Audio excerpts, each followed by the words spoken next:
Assalamualaikum warahmatullahi wabarakatuh. Perkenalkan, nama saya Anissa Agustina dari kelompok 1 kelas 4A. Di sini saya akan membahas beberapa materi mengenai grup dan subgrup, yaitu contoh 3.5, definisi 2.3 dan teorema 2.1. Baiklah, mari kita mulai.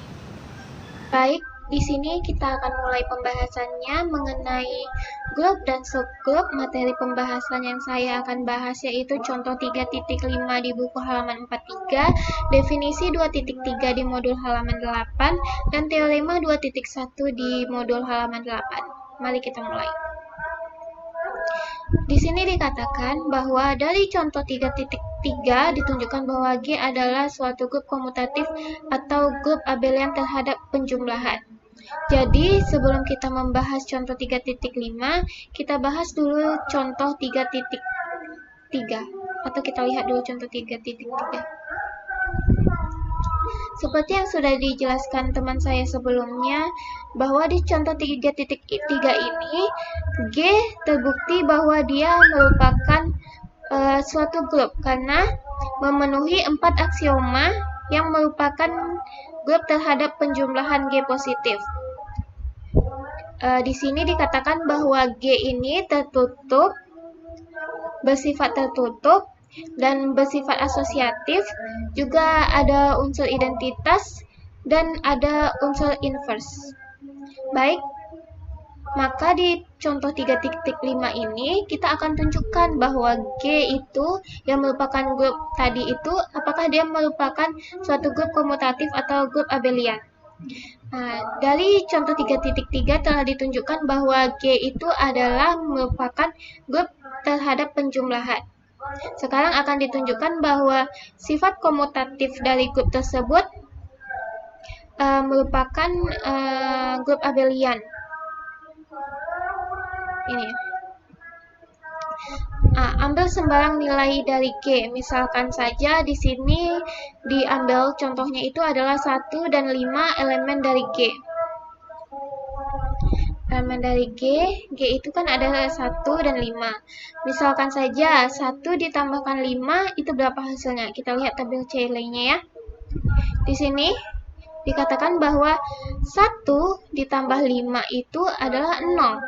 Dan 5 ditambah 1 itu adalah 0. Kita lihat apakah dia benar. Di sini dikatakan 1 tambah 5 sama dengan 0, pas, dan 5 ditambah 1 sama dengan 0. Sehingga 1 ditambah 5 sama dengan 5 ditambah 1 sama dengan 0. Terbukti bahwa dia komutatif. Maka grup tersebut merupakan grup komutatif atau grup abelian terhadap penjumlahan. Selanjutnya, kita akan bahas definisi 2.3. Di sini dikatakan bahwa jika grup G memiliki jumlah elemen yang berhingga, maka grup G disebut grup hingga atau grup dengan jumlah berhingga. Sedangkan jumlah elemen dalam G disebut dengan order atau ordo, yang dinotasikan dengan NG. Sebaliknya, suatu grup yang banyak anggotanya tak berhingga disebut dengan grup tak hingga. Jadi, yang menentukan grup ini dikatakan grup hingga atau grup tak hingga itu adalah ordernya. Makanya, di sini kita akan melihat penjelasan tentang order suatu grup. Ya, ini terdapat pada buku struktur aljabar dari Fadli Maskud yang ada di buku ya. Ini, misalkan saja G adalah suatu grup dan A elemen dari G. A merupakan unsur atau anggota dari elemen dari grup. Unsur dari grup ini dapat membentuk atau membangun suatu grup. Jumlah dari unsur suatu grup atau subgrup itu disebut order. Jadi jumlahnya itu adalah ordernya. Kita lihat definisi 3.6. Di sini dikatakan, misalkan G biner adalah suatu grup. Banyaknya unsur-unsur dari grup G biner disebut order dari grup G biner. Dilambangkan dengan ini.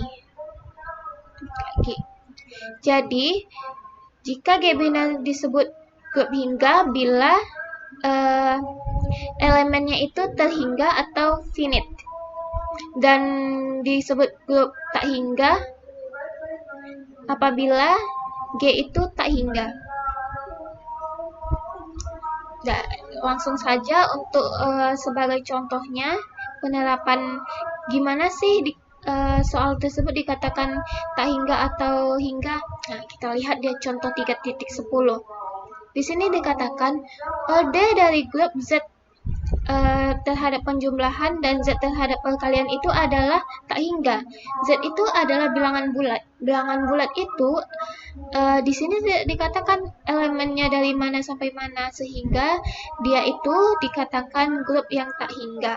Sementara contoh 3.11, order dari grup G adalah ini, elemennya dikatakan ini.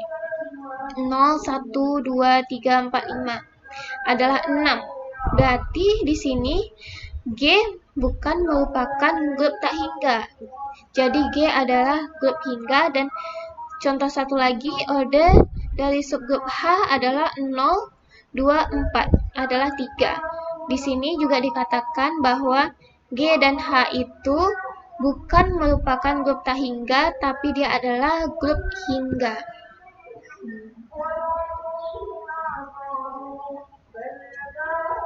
Baik, selanjutnya kita akan membahas materi tentang teorema 2.1.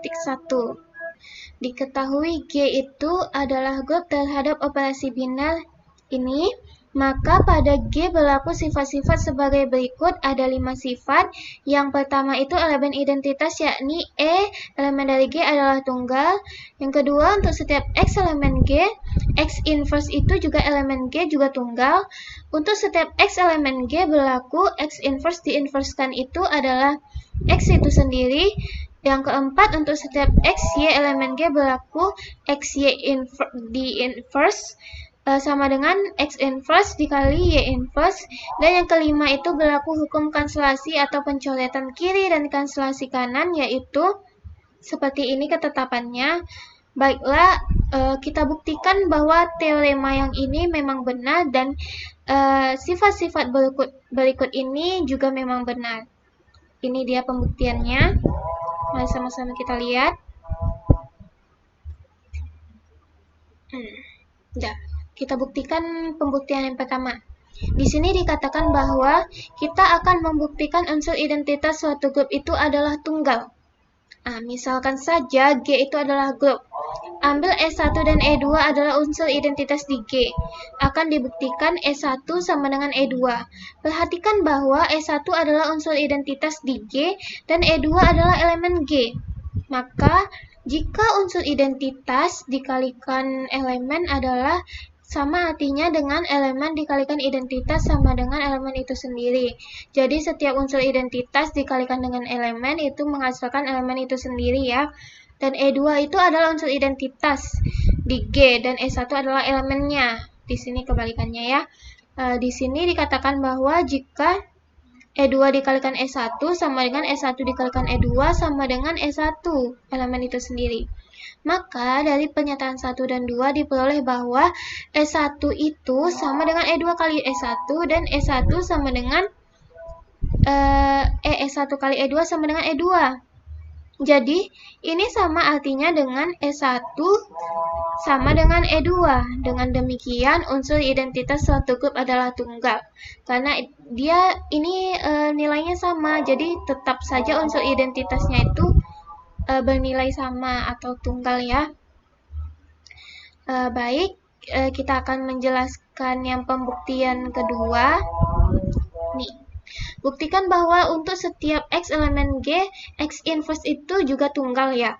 Misalkan G adalah grup dan E itu elemen dari G. E itu adalah identitas.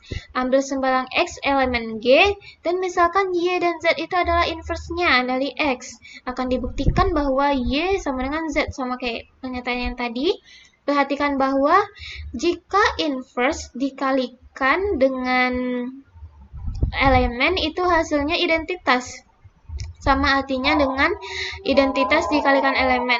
Dan ini sama maksudnya X dikalikan Z sama dengan identitas.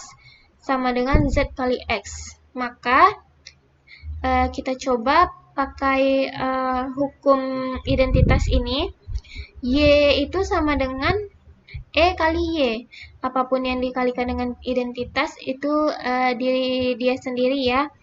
Kita masukkan, kita substitusikan E ini dari sini. E itu kan sama dengan ZX. Nah, kita substitusikan jadi ZX dikalikan dengan Y. Y itu sama dengan ZX dikalikan dengan Y. Kita gunakan hukum asosiatif. Jadi Z ini sama artinya dengan Z dikali XY. XY itu apa? XY itu adalah identitas kan? Jika Z dikalikan identitas, maka hasilnya itu Z. Maka di sini terbukti bahwa kita peroleh bahwa Y itu sama dengan Z. Dan hal ini menunjukkan bahwa inverse untuk setiap anggota G adalah juga tunggal. Baik, di sini kita akan lanjutkan membuktikan pembuktian yang ketiga. Di sini akan dibuktikan bahwa untuk setiap X elemen G berlaku X inverse diinverskan itu adalah X. Misalkan G adalah grup, ambil sembarang X elemen G dan E elemen G adalah identitas. E itu adalah identitas di sini, di elemen dari G. Misalkan X inverse itu adalah inverse dari X. Akan dibuktikan bahwa X inverse diinverskan itu sama hasilnya dengan X. Perhatikan bahwa jika X inverse dikalikan dengan X inverse diinverskan itu adalah identitas, maka sama artinya dengan X inverse dikalikan X itu adalah identitas. Didapatkan persamaan baru, kan ini sama dengan identitas nih. Ini, maka X inverse dikalikan X, kita substitusikan ke sini, jadi hasilnya yang ini. X inverse dikalikan X inverse diinverskan sama artinya dengan X inverse dikalikan X. Maka kita kalikan dia sama-sama dikalikan X, kiri dan kanannya ya. Di sini maka kita setelah dikalikan dengan X didapatkan ini. Kita menggunakan sifat asosiatif. X dikalikan X inverse itu adalah identitas kan? Dan ini identitas. X dikalikan X inverse itu adalah identitas, maka identitas dikalikan suatu elemen, maka hasilnya elemen itu sendiri. Dan ini juga X dikalikan inverse adalah identitas. Identitas dikalikan suatu elemen, yaitu elemennya X, maka hasilnya elemen itu sendiri. Maka sama artinya dengan X inverse diinverskan itu adalah X. Oleh sebab itu, diperoleh bahwa X inverse diinverskan sama dengan X, dan hal ini menunjukkan bahwa untuk setiap X elemen G berlaku X inverse diinverskan itu adalah X. Baik, pembuktian yang keempat.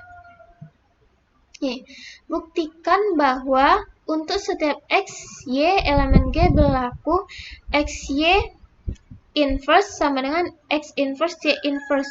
Berarti di sini kita akan buktikan bahwa ini juga tunggal. XY ini juga tunggal.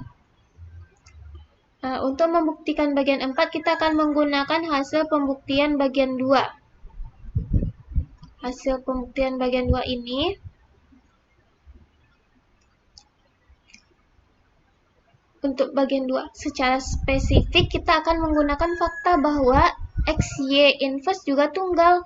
Dengan kata lain, XY diinverskan itu juga tunggal. Dengan kata lain, kita akan menunjukkan bahwa Y inverse dikalikan X inverse itu sama artinya dengan XY atau YX diinverskan. Atau kita bisa bahwa YX dikalikan Y inverse X inverse itu juga identitas. X inverse sama dikalikan dengan Y inverse dikalikan dengan XY itu identitas hasilnya.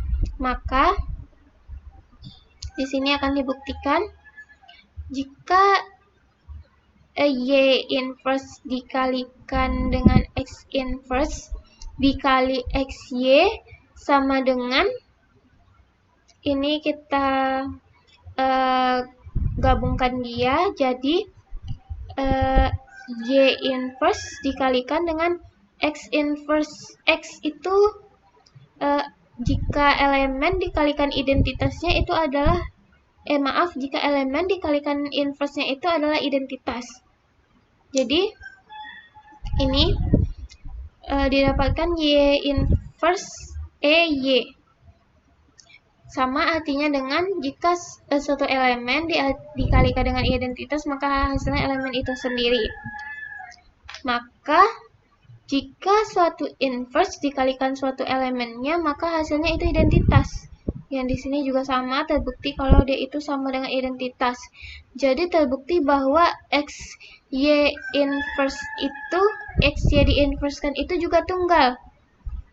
Sehingga benar bahwa untuk setiap XY elemen G berlaku XY inverse sama dengan X inverse Y inverse. Lanjut, kita akan membuktikan bagian kelima. Buktikan bahwa berlaku hukum kanselasi atau pencoretan kiri dan kanselasi kanan, yaitu setiap X, Y, Z elemen G berlaku jika XY sama dengan XZ, maka Y sama dengan Z. Dan jika YX sama dengan ZX, maka Y sama dengan Z. Buktinya, ini kita G itu adalah grup, ambil sembarang X, Y, Z elemen G, akan dibuktikan bahwa X binar Y sama dengan X binar Z sama dengan maka sama artinya dengan Y sama dengan Z, pencoretan kiri dan pencoretan kanan. Di sini kita akan membuktikan bagian pertama. Jika X binar Y sama dengan X binar Z, misalkan X elemen G dan X inverse itu juga elemen G. X dikalikan Y sama dengan X dikalikan Z. Kita sama-sama kalikan dia dengan X inverse. Maka di sini kita sama-sama kalikan dia dengan X inverse, maka di sini didapatkan ini. Kita akan gunakan hukum asosiatif. Didapatkan bahwa X inverse dikalikan X sama dengan dikalikan Y sama dengan X inverse dikalikan X dikalikan Z. Ini adalah hukum identitas. Hasilnya adalah identitas. Identitas dikalikan suatu elemen, maka hasilnya elemen itu sendiri. Maka terbukti bahwa Y sama dengan Z. Ini sama caranya, terbukti juga bahwa Y itu sama dengan Z. Jadi, terbukti bahwa berlaku hukum kanselasi pencoretan kiri dan kanselasi kanan untuk setiap X, Y, Z elemen G. Jika X binar Y sama dengan X binar Z, maka Y sama dengan Z. Dan pencoretan kanannya pun juga menghasilkan Y sama dengan Z. Baiklah, hanya itu yang bisa saya sampaikan dan saya jelaskan. Apabila ada kata-kata yang salah atau apabila ada pembahasan yang salah atau ada yang ingin ditanyakan, bisa teman-teman tulis di kolom komentar. Sekian dari saya. Wassalamualaikum warahmatullahi wabarakatuh.